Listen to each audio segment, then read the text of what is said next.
Hello नमस्कार, स्वागत है आप सबका एक बार फिर से अरावली पाठशाला पर। मैं पंकज कुमार आपका हार्दिक स्वागत अभिनंदन करता हूँ। हम पढ़ रहे थे अपने कक्षा 10 के विज्ञान विषय को और उसमें हम अब अध्ययन कर रहे थे अध्याय नंबर 4 या चैप्टर नंबर 4, जिसका नाम है कार्बन और उसके यौगिक। इसके अपने दो अपने जो पाठ थे वो पूरे किए थे और अब हम आ गए थे यहाँ पर।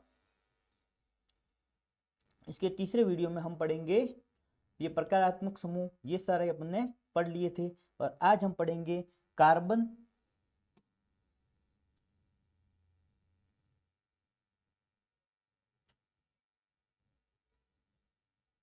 समजातीय श्रेणी किसे कहते हैं। किसे कहते हैं? समजातीय श्रेणी। समजातीय का मतलब देखो, सम और जाति, जिसकी जाति क्या हो, समान। तो इसमें क्या होगा, कार्बन के ऐसे यौगिक होंगे जो क्या करेंगे, समान समूह, समान जो प्रक्रियात्मक समूह इनके पीछे जुड़े हुए होंगे। सिर्फ फर्क क्या होगा, इसमें कार्बन की जो संख्या है वो क्या होगी, इसमें अलग अलग होगी, लेकिन जो पीछे प्रक्रियात्मक समूह जो जुड़ता है वो क्या होगा, सेम होगा। तो वो क्या कहलाएगी, समजातीय श्रेणी। तो यौगिकों की, कार्बन के यौगिकों की वह श्रृंखला जिसमें कार्बन श्रृंखला में स्थित हाइड्रोजन एक ही प्रकार के प्रक्रियात्मक समूह द्वारा प्रतिस्थापित होते हैं। तो हाइड्रोजन होगा वो प्रतिस्थापित किससे होगा, एक ही प्रकार के प्रक्रियात्मक समूह से। उदाहरण के लिए जैसे एल्कोहल CH3OH, इसमें प्रक्रियात्मक समूह क्या है, ऑल, OH एल्कोहल है। ठीक है, अब इसमें देखो कार्बन की संख्या तो 2 हो गई, लेकिन प्रक्रियात्मक समूह OH सेम है। इसमें कार्बन की संख्या 3, इसमें कार्बन की संख्या 4। तो इसको अपन मेथेनॉल, एथेनॉल, प्रोपेनॉल, ब्यूटेनॉल पढ़ते हैं। कार्बन की संख्या के आधार पर इनके नाम कैसे पढ़ते हैं, मेथ, एथ, प्रोप, ब्यूट, पेंटेक्स, ये सारे मैंने आपको अगले वीडियो में बता दिया था। अब है सामान्य सूत्र।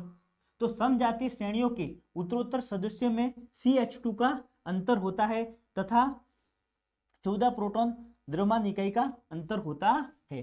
तो जो समजातीय श्रेणी होती है उसमें किसका अंतर होता है, CH2, सिर्फ एक कार्बन और 2 हाइड्रोजन का अंतर होता है। यहाँ पर देखो कार्बन कितना है, 1, यहाँ पर कार्बन कितने हो गए, 2, यहाँ पर कार्बन कितने हो गए, 3, यहाँ पर कार्बन कितने हो गए, 4। तो एक तो कार्बन का अंतर है, और यहाँ पर हाइड्रोजन कितने थे, 2, यहाँ पर कितने हो गए, 5, यहाँ पर कितने हो गए, 7, यहाँ पर कितने हो गए, 9। तो किस अंतर किसका है समजातीय श्रेणी में, CH2 का अंतर होता है, और 14 प्रोटॉन द्रव्यमान इकाई का अंतर होता है। अब है समान रासायनिक गुणधर्म तथा अणु द्रव्यमान बढ़ने से भौतिक गुणधर्मों में भिन्नता आती है। अब ये जैसे जैसे अणु है, इनके अणु द्रव्यमान है, ये बढ़ेंगे, तो जिस प्रकार से ये पीछे जो प्रक्रियात्मक समूह वो तो सेम है, लेकिन जैसे जैसे अणु संख्या बढ़ेगी वैसे वैसे क्या होगा, अणु के द्रव्यमान बढ़ने से उसके भौतिक गुणधर्मों में भी भिन्नता आती है। अब है कार्बन यौगिकों के नाम पद्धति। कार्बन के यौगिकों की अपन नामकरण इनका किस प्रकार से करेंगे वो पढ़ेंगे। तो यौगिकों में कार्बन परमाणु की संख्या ज्ञात करो। सबसे पहले किसी भी यौगिक में क्या, कार्बन के परमाणुओं की संख्या ज्ञात करो। उसके बाद क्या करना है, प्रक्रियात्मक समूह को पूर्व लग्न या अनुलग्न के साथ दर्शाना है। जो प्रक्रियात्मक समूह है इनको पूर्व लग्न या अनुलग्न किसको बोलते हैं, मैं आपको आगे बताता हूं। ये देखो, प्रक्रियात्मक समूह क्या है, जैसे कि हेलोजन है। हेलोजन कौन से आवर्त सारणी में मैंने आपको बताया था, क्लोरीन है, ब्रोमीन है, आयोडीन है, ये सारे। तो इनके पीछे पूर्व लग्न, पूर्व का मतलब पीछे, लग्न मतलब लगेगा ये, तो इसको अपन क्या बोले, क्लोरो ब्रोमो आयोडो। ठीक है, तो पूर्व, सॉरी पूर्व है नहीं, पहले, लग्न मतलब लगेगा। जैसे नाम है, सबसे पहले तो कार्बन की संख्या कितनी है, तो ये इसमें देखो 1 2 3, 3 संख्या है। तो मैंने बताया था 3 होते हैं, इसमें क्या बोलेंगे हम, मैथ, एक होगा उसको क्या बोलेंगे, मैथ, एथ, 2 हो गए उसमें, 3 हो गए उसमें क्या बोलेंगे, प्रॉप, क्या बोलोगे, प्रॉप बोलेंगे। तो ये कार्बन की संख्या हो गया, क्या आ गई, प्रॉप। और जिसमें एक बॉन्ड होता है उसमें अपन क्या बोलेंगे, एन लगाते पीछे, तो प्रोप प्लस एन, प्रोपेन हो गया ये। और इसके पीछे ये प्रक्रियात्मक समूह क्या जुड़ा हुआ है, देखो क्या जुड़ा हुआ है, क्लोरीन। तो क्लोरीन को अपन क्लोरो ब्रोमो आयोडो ऐसे पढ़ते हैं। ठीक है, हेलोजन समूह कौन से होते हैं, आवर्त सारणी में आप देखोगे कि हेलोजन समूह कौन से होते हैं, ये देखिए आवर्त सारणी में ये क्लोरीन, ब्रोमीन, आयोडीन, ये वगैरह सब क्या है, हेलोजन तत्व है, ये क्या कहलाएंगे, हेलोजन समूह।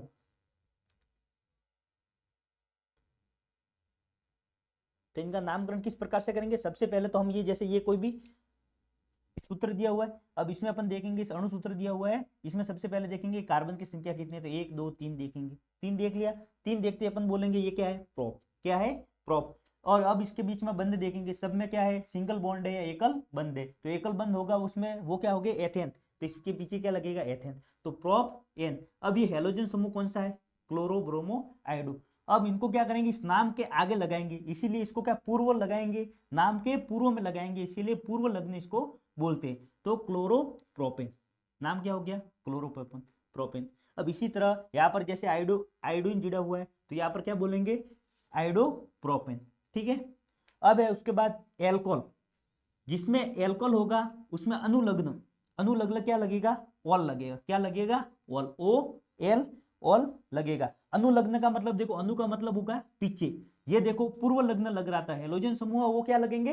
पूर्व लग्न, इसमें पहले आगे की तरफ लगेंगे, लेकिन जो एल्कोहल समूह होंगे वो क्या होंगे? अनुलग्न, मतलब पीछे की तरफ लगेंगे। अब इसमें देखो कार्बन की संख्या कितनी है? 1 2 3, 3 है, तो क्या हो जाएगा? प्रोप। ठीक है, प्रोप। और पीछे क्या है? OH समूह, तो ऑल, प्रोपेनॉल, प्रोपेनॉल। ठीक है, प्रोपेनॉल, ये पीछे की तरफ लगेगा, इसीलिए इसको क्या बोलते हैं? अनुलग्न। अब इसके बाद है एल्डिहाइड। एल्डिहाइड को अल से पढ़ते हैं, अल क्या बोलते हैं? अल। और ये भी क्या है? अनुलग्न, पीछे की तरफ लगेगा। अब इसमें देखो कार्बन की संख्या कितनी है? 1 2 3, 3 कार्बन की संख्या है, और ये एल्डिहाइड समूह ये जुड़ा हुआ है, तो क्या बढ़ेंगे? प्रोप, 3 कार्बन है प्रोप, और एल्डिहाइड अनुलग्न है तो क्या पढ़ेंगे? अल, तो प्रोपेनल। अब उसके बाद है कीटोन समूह जुड़े हुए थे, उसको क्या बोलते हैं? कीटोन। कीटोन के नाम में देखो ऑन लग रहा है, ऑन, कीटोन, तो उसी प्रकार इसमें भी प्रोपेनॉन ऐसे लगेगा। तो 1 2 3, तो क्या हो गया? प्रोपेनॉल। और ये भी क्या है? अनुलग्न, तो पीछे ऑन लगेगा, तो प्रोपेनॉन।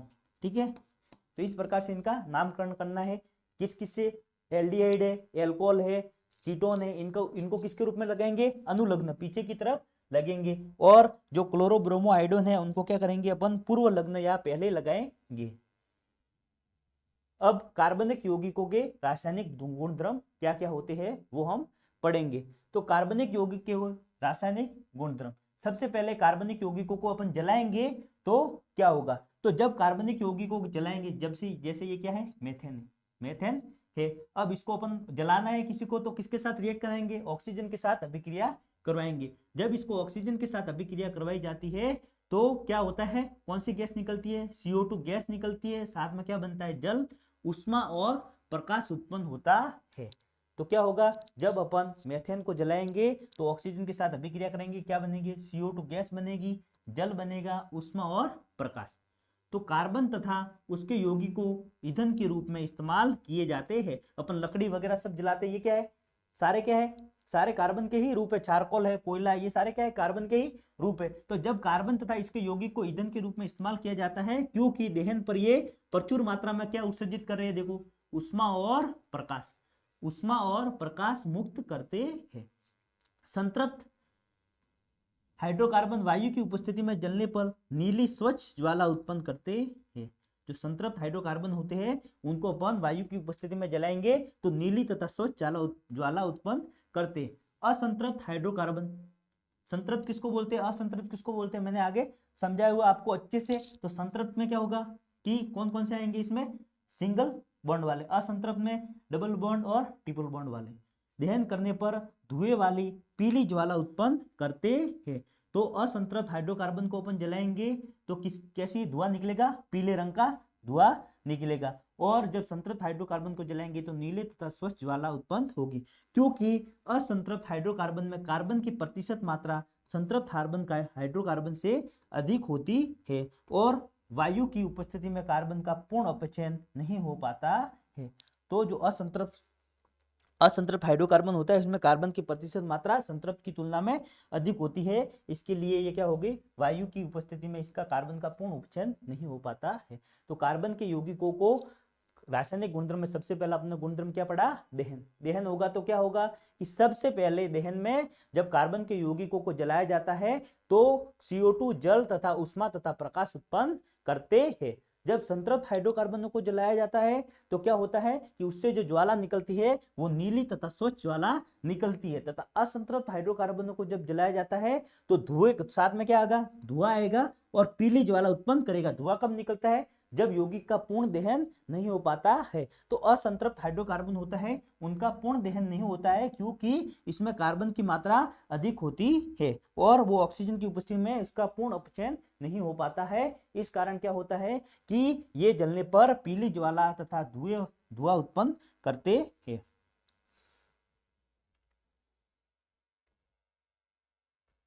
अब दूसरा है ऑक्सीकरण। दूसरा इसका रासायनिक गुणधर्म क्या है, ऑक्सीकरण। तो सारी पोटेशियम पर मैग्नेट KMnO3 या अम्लीय पोटेशियम डाइक्रोमेट K2Cr2O7 की उपस्थिति में एल्कोहल कार्बोक्सिलिक अम्ल में परिवर्तित हो जाता है। तो ऑक्सीकरण होता है। ऑक्सीकरण का मतलब क्या होगा कि ऑक्सीजन की वृद्धि होगी।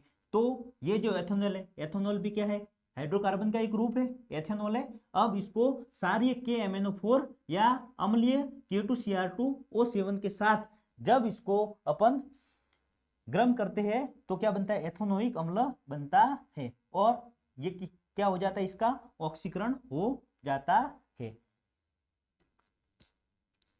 तो सबसे पहले हमने इसका गुण पढ़ा दहन, उसके बाद पढ़ा ऑक्सीकरण। ऑक्सीकरण में क्या होगा, जब एल्कोहल को जो पोटेशियम परमैंगनेट तथा पोटेशियम डाइक्रोमेट के साथ जब इसको गर्म किया जाता है तो एथेनोइक अम्ल का निर्माण होता है।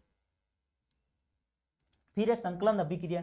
संकलन अभिक्रिया में क्या होता है कि जो असंतृप्त हाइड्रोकार्बन है वो किस में बदल जाते हैं, संतृप्त हाइड्रोकार्बन में बदल जाते हैं। वही कौन सा, जैसे कि वनस्पति घी है, वनस्पति घी का निर्माण। तो इसमें क्या होता है, एक मिनट, वनस्पति घी वाला मैं आपको, इसमें क्या होता है, असंतृप्त हाइड्रोकार्बन। असंतृप्त हाइड्रोकार्बन में कौन आते हैं, डबल बॉन्ड या ट्रिपल बॉन्ड वाले। अब जब इनको निकिल तथा पैलेडियम की उपस्थिति में जब इसको गर्म किया जाता है या सूर्य के प्रकाश में रखा जाता है तो क्या होता है, इसमें से H2 दो हाइड्रोजन के H2 गैस बाहर निकलती है और क्या होगा कि ये असंतृप्त थे उससे संतृप्त हाइड्रोकार्बन में परिवर्तित हो जाएंगे। इसमें से क्या होगा, हाइड्रोजन के दो अणु H2 गैस बाहर निकलेगी, H2 गैस बाहर निकलेगी और क्या बन जाएगा, संतृप्त हाइड्रोकार्बन में परिवर्तित हो जाएगा। तो संकलन अभिक्रिया क्या होती है, तो पैलेडियम तथा निकिल जैसे, ये क्या है, उत्प्रेरक, पैलेडियम तथा निकिल जैसे उत्प्रेरकों की उपस्थिति में असंतृप्त हाइड्रोजन जोड़कर इसमें संतृप्त हाइड्रोकार्बन बनाते हैं। तो क्या होगा कि निकिल तथा पैलेडियम की उपस्थिति में असंतृप्त हाइड्रोकार्बन में क्या होगी, हाइड्रोजन जुड़ जाएगी और संतृप्त हाइड्रोकार्बन ये बनाते हैं। अब ये जैसे यहाँ पर क्या था, एक डबल बॉन्ड था, ये डबल बॉन्ड यहाँ से टूटेगा, ये डबल बॉन्ड यहाँ से टूट जाएगा तो एक पर आ जाएगा और ये मुक्त मूलक का निर्माण करेंगे और यहाँ पर आके क्या जुड़ जाएगा, हाइड्रोजन H+ और H+ यहाँ पर आके जुड़ जाएगा और इस प्रकार से क्या होगा, इसकी संयोजकता यहाँ पर पूरी हो जाएगी और यह असंतृप्त से संतृप्त में बन जाएगा। तो संकलन अभिक्रिया क्या होती है कि जब असंतृप्त हाइड्रोकार्बन को पैलेडियम तथा निकिल जैसे उत्प्रेरकों की उपस्थिति में जब इसमें हाइड्रोजन के दो अणुओं को जोड़ा जाता है तो यह संतृप्त हाइड्रोकार्बन बनाते हैं। अब वनस्पति तेल जो क्या होता है, असंतृप्त, जो क्या होता है, असंतृप्त से वनस्पति घी का निर्माण इसी विधि द्वारा किया जाता है। तो अगर प्रश्न आ जाए कि वनस्पति तेल से वनस्पति के घी का निर्माण किस प्रकार से होता है, तो आप बोलोगे असंतृप्त हाइड्रोकार्बन को निकिल तथा पैलेडियम की उत्प्रेरकों की उपस्थिति में हाइड्रोजन के दो अणु जोड़कर संतृप्त हाइड्रोकार्बन में बदला जाता है। इसी विधि से क्या बनाया जाता है, वनस्पति तेल से वनस्पति घी बनाया जाता है। फिर है प्रतिस्थापन। प्रतिस्थापन अभिक्रिया अपन ने पढ़ा था, वो का वो इसमें क्या करेगा, ये एक जो क्लोरीन है वो HCl के साथ हाइड्रोजन के साथ प्रतिस्थापित हो जाएगी। तो जब हाइड्रोकार्बन यौगिक को क्लोरीन की उपस्थिति सूर्य के प्रकाश की उपस्थिति में क्लोरीन से अभिक्रिया करवाई जाती है तो क्या करेगा कि एक क्लोरीन इसके साथ जुड़ जाएगा और ये एक क्लोरीन यहाँ से हाइड्रोजन का प्रतिस्थापित कर देगा। जैसे कि ये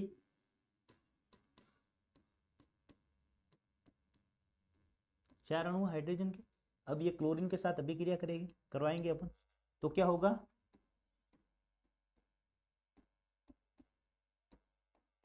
ये जो बॉन्ड है ये बंध टूटेगा, ये बंध टूट जाएगा और टूटने पर यहाँ पर क्या आ जाएगा, ये हाइड्रोजन प्लस हो जाएगा, ये क्या हो जाएगा माइनस, ये माइनस हो जाएगा तो यहाँ पर एक क्लोरीन जुड़ जाएगी और ये हाइड्रोजन Cl के साथ HCl बना देगा। तो प्रतिस्थापन अभिक्रिया क्या होती है, जब हाइड्रोकार्बन यौगिकों को सूर्य के प्रकाश की उपस्थिति में क्लोरीन गैस से अभिक्रिया करवाई जाती है तो ये एक हाइड्रोजन क्या होता है, क्लोरीन होता है, वो हाइड्रोजन को प्रतिस्थापित कर देता है और इससे जुड़ जाता है। अब इस जैसे कि जैसे आगे आगे अपन अभिक्रिया करवाते जाएंगे वैसे ये होता जाएगा। जैसे अब CH3Cl है, इसको वापस क्लोरीन के साथ ये अभिक्रिया करेगी तो वापस ये एक हाइड्रोजन को प्रतिस्थापित कर देगी, तो यहाँ पर क्या बन जाएगा CHCl2 और वापस एक HCl बाहर निकल जाएगा। इस प्रकार से ये अभिक्रिया आगे चलती रहती है। अब है महत्वपूर्ण कार्बन यौगिक एथेनॉल और एथोनोइक अम्ल। अब दो महत्वपूर्ण कार्बन यौगिक है एथेनॉल और एथोनोइक अम्ल, इनका उपयोग क्या होता है और इनके भौतिक तथा रासायनिक गुण द्रव्य किस प्रकार से होते हैं वो अपन समझेंगे। एथेनॉल के भौतिक गुण द्रव्य, एथेनॉल रंगहीन, गंध और जलने वाला, जल में घुलनशील होता है। एथेनॉल या अल्कोहल होता है वो जल में घुलनशील होता है। वाष्पशील द्रव जिसका क्वथनांक 351 केल्विन होता है, यह उदासीन प्रकृति का होता है, न अम्लीय होता है न ही क्षारीय होता है। तो एथेनॉल के गुणधर्म क्या हो गए, ये रंगहीन, गंधहीन और जलने वाला और स्वाद में स्वादहीन होता है, जल में घुलनशील होता है। वाष्पशील द्रव है जिसका क्वथनांक 351 केल्विन है। प्रकृति इसकी कैसी है, उदासीन प्रकृति का है। फिर है एथेनॉल के रासायनिक गुणधर्म। तो सबसे पहले सोडियम के साथ अभिक्रिया, सोडियम के साथ अभिक्रिया, जब एथेनॉल को सोडियम के साथ अभिक्रिया करवाई जाती है तो ये क्या बनाता है, सोडियम एथोक्साइड का निर्माण करता है। ये जो O तथा H के बीच में बंध है तो ये क्या करेगा, यहाँ से दो हाइड्रोजन के अणु यहाँ से निकल जाएंगे सोडियम के और 2CH3 CH2O Na यहाँ पर दो आएगा, ठीक है। हाँ, और सोडियम एथोक्साइड का निर्माण करता है।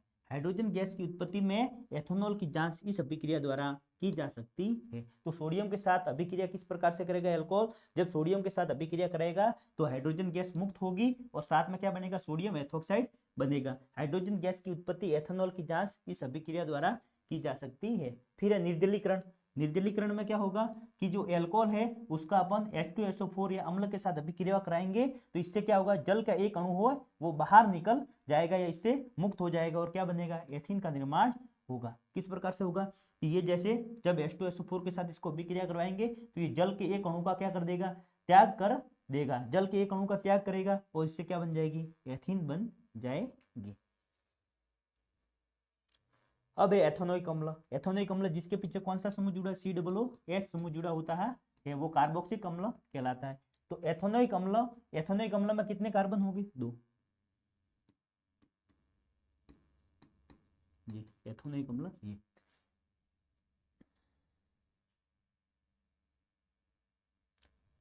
एथेनोइक अम्ल एसिटिक अम्ल भी इसको बोलते हैं। यह रंगहीन द्रव, स्वाद में कैसा होगा, खट्टा होगा, सिरके जैसी इसमें गंध होगी। क्वथनांक इसका 991 केल्विन होगा। शुद्ध एथेनोइक अम्ल शीतलन करने पर बर्फ की तरह जम जाता है, इसलिए इसे गैलिसल एसिटिक अम्ल भी कहते हैं। तो शुद्ध एथेनोइक अम्ल होता है, उसको शीतल करने पर यह बर्फ की तरह जम जाता है, इसलिए इसे ग्लेशियल एसिटिक अम्ल भी कहते हैं। अब जिस प्रकार से एथेनॉल के अपने रासायनिक गुणधर्म पढ़े थे, अपन इसके भी रासायनिक गुणधर्म पढ़ेंगे। सबसे पहला है ये एस्टरीकरण, यह सबसे मोस्ट इंपॉर्टेंट है, इसको आपको याद रखना है। एस्टरीकरण में क्या होता है कि जो एथेनोइक अम्ल है उसको अम्ल के साथ, जो एल्कोहल के साथ अभिक्रिया करवाई जाती है H2SO4 की उपस्थिति में, उत्प्रेरक के रूप में H2SO4 को लेंगे तो क्या बन जाएगा, एस्टर का निर्माण होगा, एस्टर समूह का निर्माण होगा। तो इसमें क्या होगा कि एथेनोइक अम्ल है CH3, देखो कार्बन संख्या मैथ एथ, ठीक है, COOH समूह जुड़ा है, इसके लिए पीछे क्या लग जाएगा, अनुलग्न ओइक, तो मेथोनोइक अम्ल, ये क्या है एथेनॉल, एक दो कार्बन संख्या, कार्बन कितने एक और दो, मेथ और एथ, और पीछे क्या OH समूह जुड़ा है तो क्या लगेगा मेथेनॉल। अब इसको H2SO4 उत्प्रेरक के रूप में लेके इसकी अभिक्रिया करवाएंगे तो क्या होगा कि CH3CO एस्टर का निर्माण होगा। एस्टर के अंदर क्या होता है, बीच में ऑक्सीजन समूह जुड़ा होता है, तो यहां से क्या होगा कि एक H2H ये और ये एक H2O बाहर निकल जाएगा और एस्टर समूह का निर्माण होगा। तो मीठे फलों जैसे कि गंध वाले एस्टर का निर्माण किया जाता है। एस्टर का अपन जो स्प्रे वगैरह सेंट वगैरह होता है उसमें भी एस्टर का उपयोग करते हैं। इसके लिए क्या करेंगे, एथेनोइक अम्ल और एथेनॉल की अभिक्रिया करवाएंगे तो एक जल का अणु बाहर निकल जाएगा और एस्टर का निर्माण हो जाएगा। साबुनीकरण में क्या होगा कि जब अपन एस्टर को लेंगे और एस्टर की अभिक्रिया किससे करवाएंगे, NaOH के साथ अभिक्रिया करवाते हैं तो सोडियम एसीटेट का निर्माण होता है। किसका निर्माण होगा, सोडियम एसीटेट का, और साथ में एथेनॉल बनता है। इस विधि से साबुन तैयार किया जाता है। अब है सार से अभिक्रिया। सार से अभिक्रिया किसकी, एथेनोइक अम्ल की अभिक्रिया सार से करवाएंगे तो क्या होगा, ये NaOH क्या है, सार है। जब इसकी अभिक्रिया एथेनोइक अम्ल के साथ करवाई जाती है तो क्या बनता है, सोडियम एसीटेट का निर्माण होता है और साथ में H2O बाहर निकल जाता है। क्या निकल जाएगा, H2O बाहर निकल जाएगा। किस प्रकार से निकलेगा कि ये यहाँ पर देखो CH3COO और यहाँ पर क्या है, इस OH के साथ ये हाइड्रोजन, ये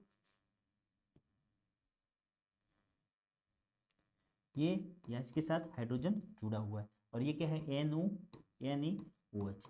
यहाँ से OH बाहर निकलेगा और यहाँ से एक हाइड्रोजन, ये दोनों आपस में मिलेंगे और H2O बाहर निकल जाएगा और ये COO ये ऋणात्मक हो जाएगा, ये Na+ धनात्मक हो जाएगा और ये यहाँ पर क्या जुड़ जाएगा, सोडियम जुड़ जाएगा। इस प्रकार से सोडियम एसीटेट का निर्माण होगा।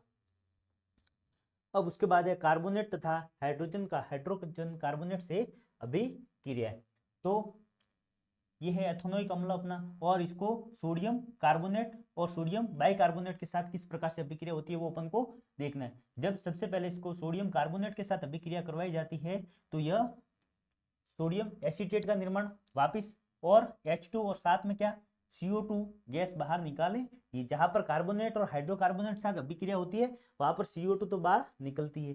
अब उसके बाद है वापिस एथेनोइक अम्ल और इसकी अभिक्रिया किसकी करवाई, हाइड्रोकार्बोनेट या बाइकार्बोनेट या खाने के सोडे के साथ करवाएंगे तो क्या बनेगा, सोडियम एसीटेट वापस बनेगा और साथ में H2O तथा CO2 गैस बाहर निकलेगी। अब है साबुन और अपमार्जक। क्या होते हैं साबुन और अपमार्जक, साबुन लंबी श्रृंखला वाले कार्बोक्सिक अम्लों के सोडियम पोटेशियम लवण होते हैं। तो साबुन क्या होते हैं कि कार्बोक्सिलिक अम्लों के सोडियम तथा पोटेशियम लवण, ये देखो ये क्या है, सोडियम तथा पोटेशियम लवण है। ये देखो क्या है, सोडियम यहाँ पर Na की जगह अगर पोटेशियम होगा तो पोटेशियम लवण बन जाएगा। तो साबुन क्या होती है, साबुन तथा अपमार्जक सोडियम तथा पोटेशियम लवणों के, ये सोडियम तथा पोटेशियम लवण होते हैं किसके, कार्बन की लंबी श्रृंखला के रूप में। यहाँ पर देखो कार्बन की कितने 17 कार्बन है और 35 हाइड्रोजन है, तो मतलब कार्बन की ये लंबी श्रृंखला होगी और इस श्रृंखला के अंत में क्या होगा, ये कार्बोक्सिल समूह जुड़ा हुआ और वो सोडियम, या तो सोडियम यहाँ पर जुड़ा हुआ या आगे पोटेशियम यहाँ पर जुड़ा हुआ होगा।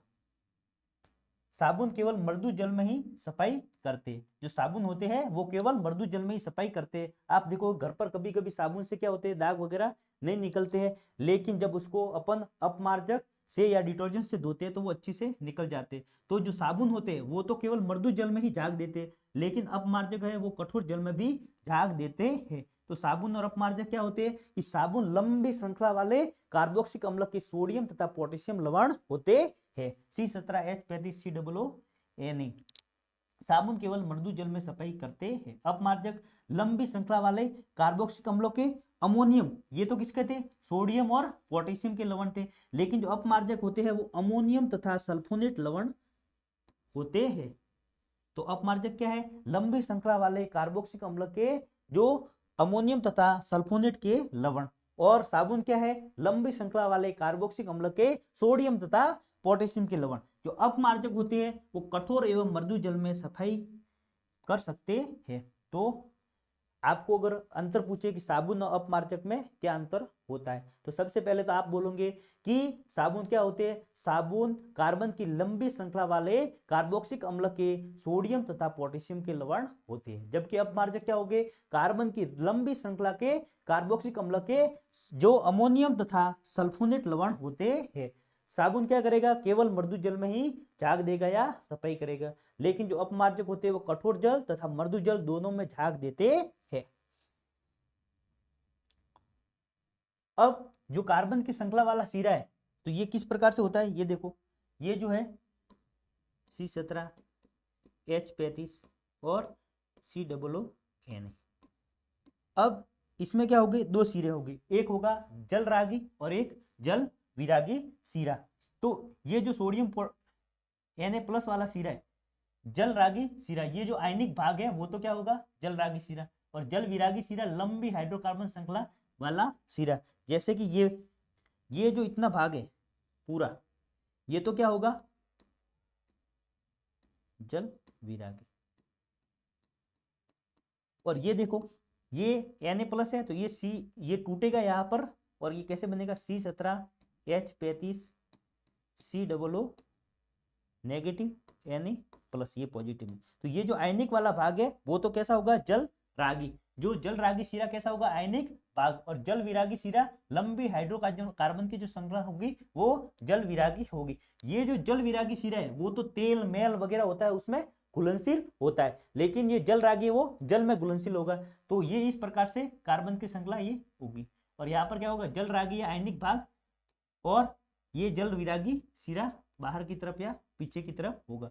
ये जो जल विरागी सीरा है ये तो क्या होगा, मैल में घुस जाएगा। ये देखो जल विरागी जो सीरा है ये किस में घुस गया, मैल में, ये सारा मैल में यहाँ पर घुस गया।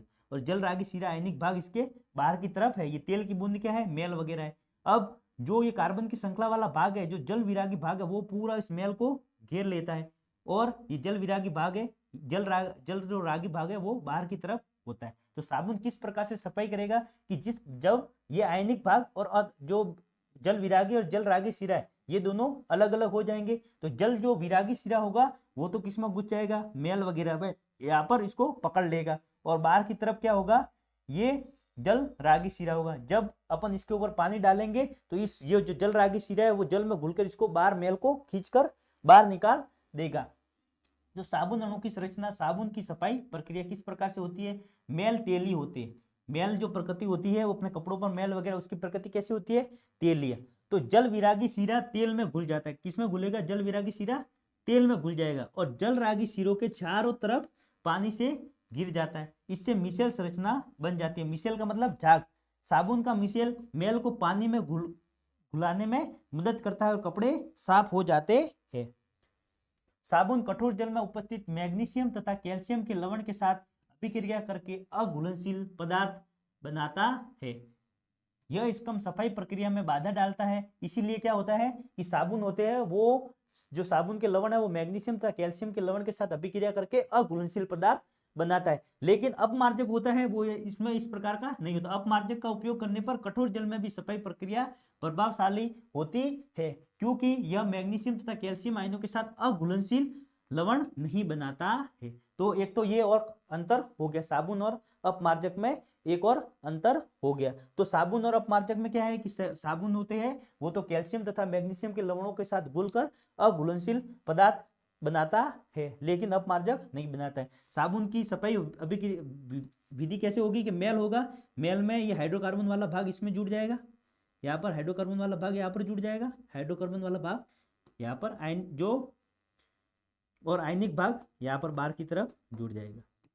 ये क्या है, मैल, ये बीच में है, ये क्या है, मैल है। और जब ये जल रागी भाग है, जल में घुलनशील भाग है, ये चारों तरफ से इसको घेर लेंगे मैल को, और जब पानी डालेंगे तो ये जल के साथ जुड़कर इस मैल को खींचकर बाहर निकाल देगा। इस प्रकार से क्या होगी, साबुन के द्वारा या अपमार्जक के द्वारा कपड़ों की सफाई होगी, या सफाई अभिक्रिया किस प्रकार से होती है।